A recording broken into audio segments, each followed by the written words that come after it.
And a super good Wednesday morning to each and every single one of you. We effectively on what's often classified as halfway through the week. I work a 7-day week, so the beginning of day 3 isn't quite at the halfway mark. That'll be tomorrow. But anyway, I hope this wind noise isn't too bad. But anyway, I've managed to, the wasps aren't here today, so I've managed to sit myself down next to the flowing Acequia stream irrigation channel, and you can probably, from next to me over here, maybe hear some of the sounds of the water trickling past. Anyway, hopefully that gives just a little bit of a slightly different ambient sound to my morning intro. Anyway, just let you know, bring you up to date. This past weekend I had done something that I haven't done in probably, when was the last time? 2008. So 2008 until now, that's, so you're looking at what, 15 years? Something that I haven't done in 15 years, I did this past weekend, and it's a Spanish tradition. So what's with me skipping out on a Spanish tradition for 15 years? Anyway, it's a tradition that is, let's just say, it doesn't help you to lose weight. I'll just leave it at that. But anyway, I took a brief vertically formatted video, which I'll insert right now so you can see exactly what it is that I'm talking about, and have a look.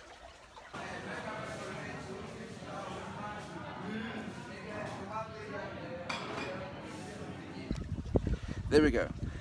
That is called churros and chocolate. What's in the cup is a thick, creamy, dark chocolate that's just about thick enough for a teaspoon to be able to stand up straight in, but it's certainly not a dark chocolate that you can drink. You have to eat it with a spoon, or in this case, the deep fried dough batter that the churros are made of. You take your churro and you dip it into the chocolate and you eat it like that.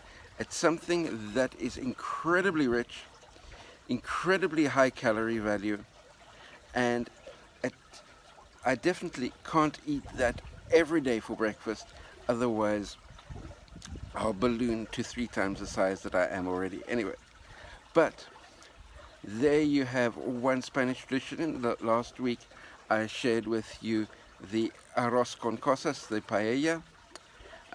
Maybe I might be able to find a couple of other traditions over the course of the next couple of weeks to intersperse in between the content creation that I'm doing at the moment, and share that with you as we go along. But with that being said, let me get stuck into today's program. Gym session coming up at 11.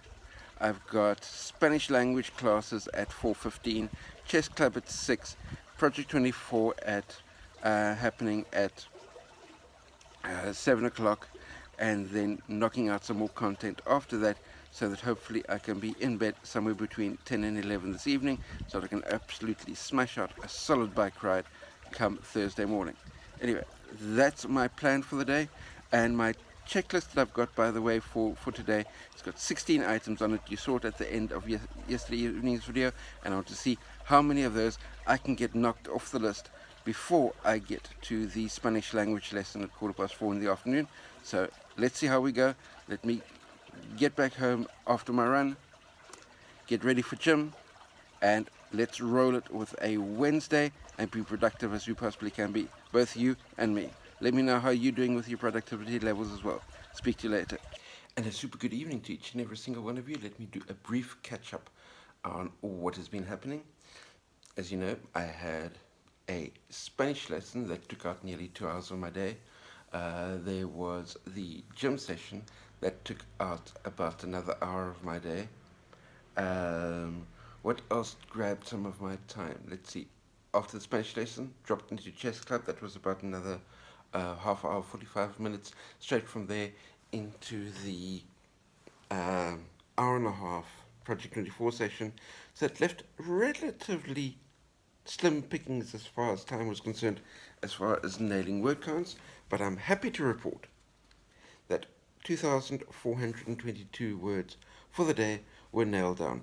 I'm not quite at the Stephen King 3,000 word level, so when I get around to doing the Stephen King challenge in a week or so's time, that's if I can get the exact program all nailed down, which I'm endeavoring to do today. It's not today. It's late at night, sorry, my brain is a bit fuzzy. What I'm endeavoring to do tomorrow, is I've put it on my to-do list, is to nail down exactly the daily schedule of a Stephen King writing day so that I incorporate that. Just something that I want to ask you quickly. Should I be making my famous writer things? Should I be doing just a, writing like so-and-so for a day? Or writing like so-and-so for a week?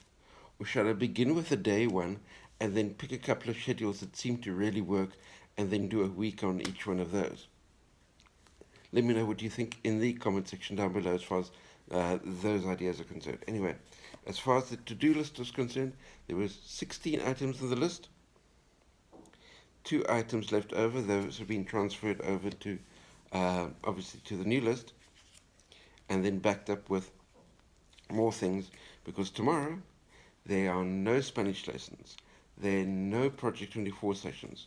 So which means that I've got a list of 17 things to get through, and the vast majority of these are all vital as far as moving my blog forward.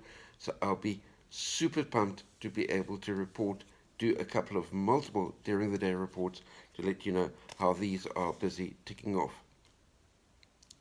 But with that said, with my brain as fuzzy, it is confusing today and tomorrow. Anyway, with my brain as fuzzy as that, let me get these very blurry looking eyes into bed and a good night's rest so that I can do a good run in the morning in my